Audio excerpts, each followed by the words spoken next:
We're doing this. Hey guys, welcome back to News to Science, where we discuss comics, movies, games, and more.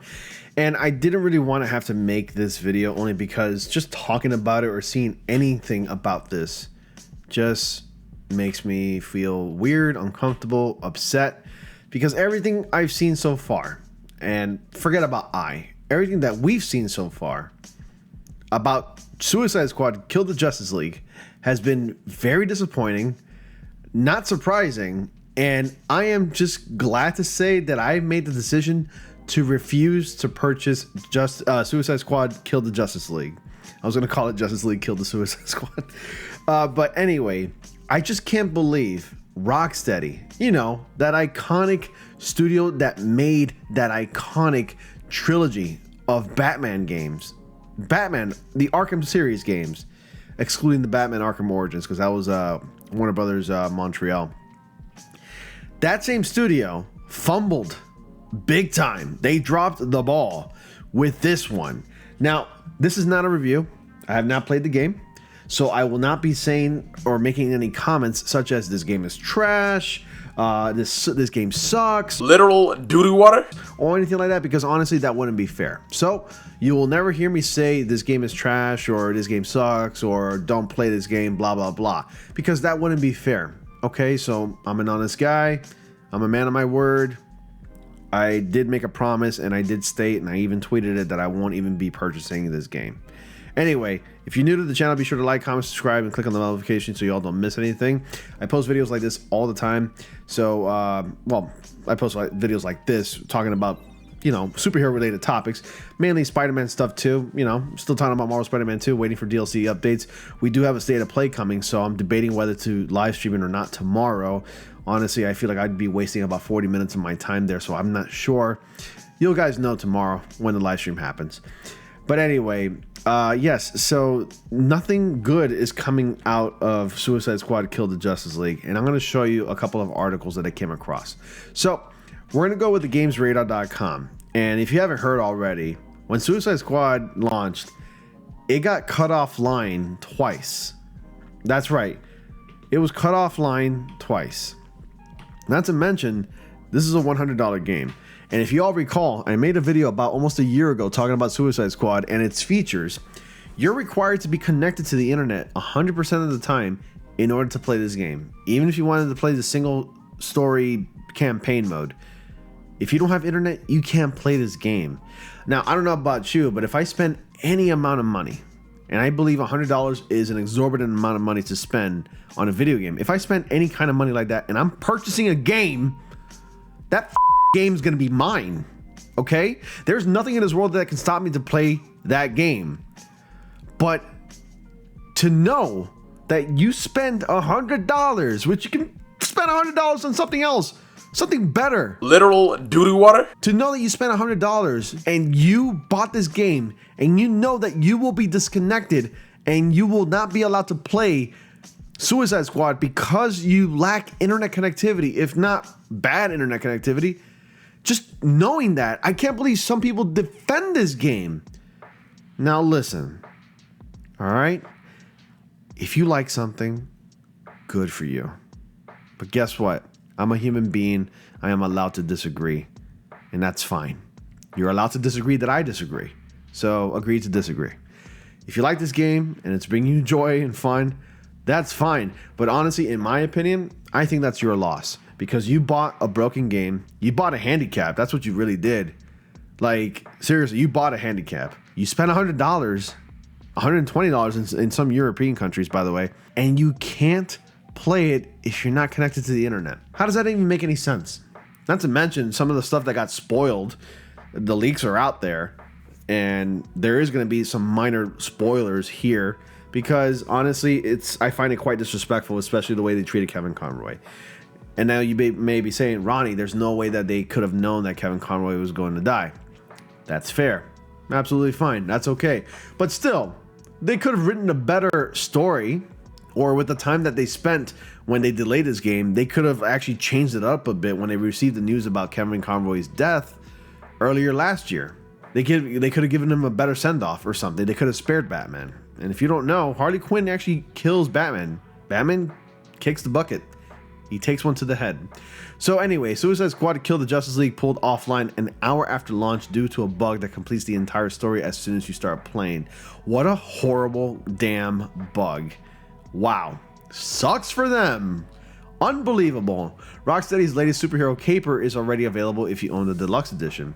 Suicide Squad Kill the Justice League is out now, as long as you opted into early access release and you live in New Zealand, where it's now January 30th, but it's already been pulled offline due to a huge bug with story progression.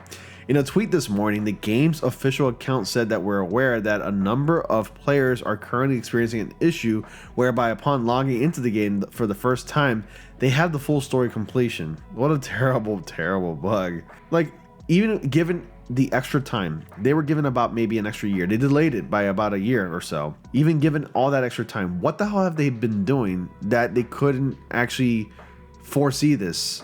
You know, like, why was this an oversight? To help fix that particular issue, developer Rocksteady will be performing maintenance on the game's servers. We're aware that a number of players are currently experiencing an issue whereby upon logging into the game for the first time, they have full story completion. So I'm going to zoom this a little bit. To resolve this issue, we will be performing maintenance on the game servers. During this time, the game will be... Let me click on... The game will be what? The game will be unavailable. We expected this to take several hours and we'll update once we have more information. We apologize for the inconvenience. The game... Imagine that.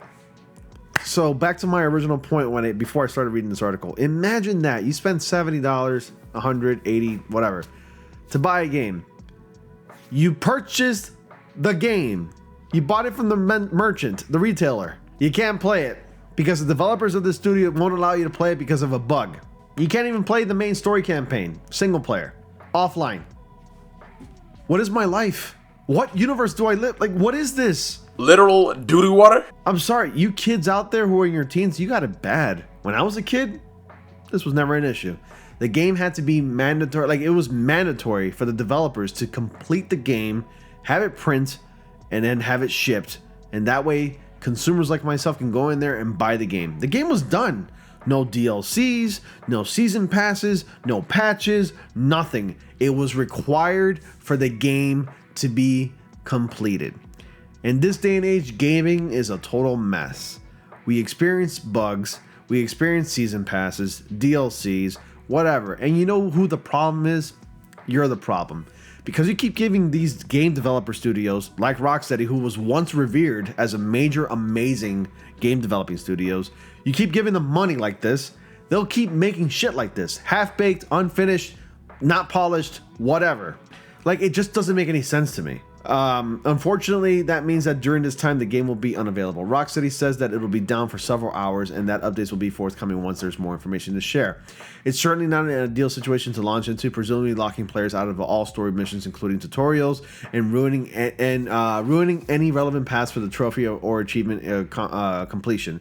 While the fact that only a couple of territories currently have access to the game following its midnight local time release might be a silver lining, it's worth noting that it's not too difficult for Xbox players in particular to skip waiting times by altering their system clock to the New Zealand time zone.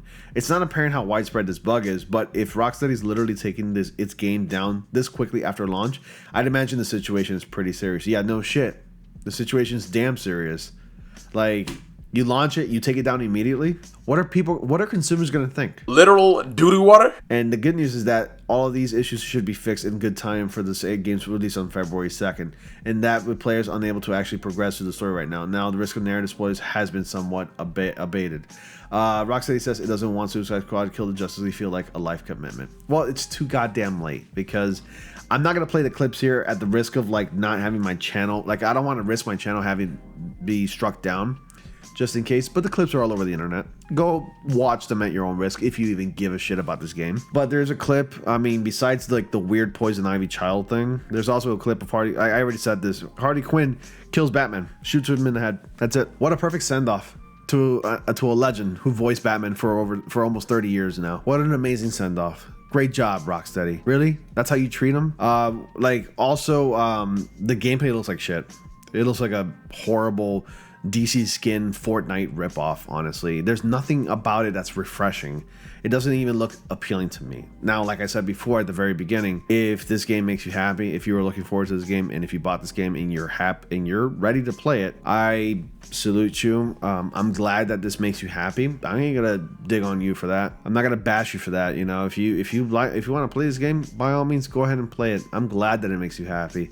But honestly, this game looks like caca, and I'm not gonna be purchasing this game. Honestly, it looks like caca. I'm not saying this game is trash because I haven't played it, but it looks like caca. Literal doo-doo water? And so far, everything that I've seen looks terrible, okay?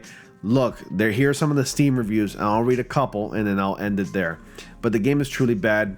I just watched the majority of the cutscenes on YouTube. Let me zoom in on this. And this game costs $120 in my country, which is a joke. That's terrible. That's a horrible one. Like, that's really a lot of money to spend on a game. If you're buying this game, you are the problem in the current gaming industry.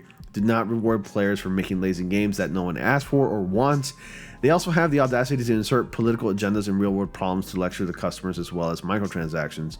I've said it many times before, and I'll say it again. Sweet Baby Inc. is a plague on the video game industry, and anything they associated with it won't get a single dime from me. That's another thing. I've wanted to make a video about Sweet Baby Inc., and this company does insert a lot of woke agendas, which is why Marvel Spider-Man 2 did appear to be a little bit more woke than the first one. If you look at the first one, you can tell that the developers from Insomniac Games made that game with their hearts. No agenda was inserted from anybody from the outside world. They got involved, they got their nasty little crummy woke little hands involved, and they inserted their little agendas here and there, just dashes. It wasn't a big deal, but it was a little annoying to me.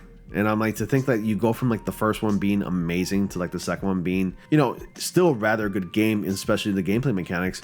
The story wise, it was weak compared to the first one, and I'm sticking by that. I'm not saying Spider-Man 2 sucked, it didn't.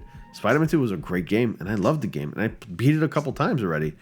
But no, like, look at this. Another comment. This looks like effing garbage. What a massive drop in quality compared to Arkham Knight. I agree with that. Sweet Baby Inc. is currently a cancer of the industry. I played Alan Wake 2, and it was clear which lines were written by Remedy and which were blatantly inserted by this joke of a company. Exactly. Amen. This is what happens when political activists take over video game developers. Quality of the games decreases because they don't actually have the qualifications and talent to enjoy their job. They are only there to push their political beliefs on people. It's atrocious. Here's another one. From the early parts I've seen, I like the gameplay loop. The banter of the characters is funny, but then again, I'm a big fan of these characters, and consider Joker is coming in March. It's just appealing in a very weird nostalgia way, which I can understand. That was a decent, neutral, I guess you can say, review of the game. I mean, that's pretty much it. For the most part, it's mostly negative, and last I checked, there was a reviewer score of like 37% for Suicide Squad Kill the Justice League. Look, you get the point. Like, this game doesn't look good. It doesn't look appealing to me, and I stand by my decision that I made about a year ago, and I'm still standing by it now. I will not be purchasing Suicide Squad Kill the Justice League. I'm sorry. It's not because of the woke agenda. It's just that nothing about it, like the gameplay, the story, the way the characters were treated, nothing about... For God's sakes, the team pissed on the Flash's corpse. Couldn't they find a way to, like, maybe... I don't know. Couldn't the Suicide Squad find a way, find a redemption arc, or get on the path of a redemption arc where they don't actually always have to kill their enemies all the time when fighting bad guys or fighting other enemies in this case? It would have been better if it was written where, like, the Suicide Squad learned not to kill people, or, I mean, at least to subdue their enemies, which is the Justice League, and maybe cure them of their whatever, that their possession or whatever. I think they've been taken over, they've been possessed, and that's why they're doing these evil deeds. I don't know, something like that. And we would have had Kevin Conroy's Batman kept alive. This is supposed to be Kevin Conroy's Arkham Batman. That would have been actually a lot better, and that probably would have been well received. But whatever. Who am I to judge? I haven't even played the game yet. All I know is that this game does look horrible. I'm not saying the game is trash. There's a difference. It looks bad. I will not be purchasing this game. And if you bought the game, once again, I'm happy for you. Enjoy it to your heart's desires. And that's pretty much all I got to say. Anyway, be sure to like, comment, subscribe, and click on the notifications so y'all don't miss anything. Join my Discord. Invitation link to that is in the description. Follow me on my social media, which you can also find in the description box below. Dislike the video if you did. Go ahead. That's what it's for. And as always, I will see you all in the next comic panel. Literal doo-doo water?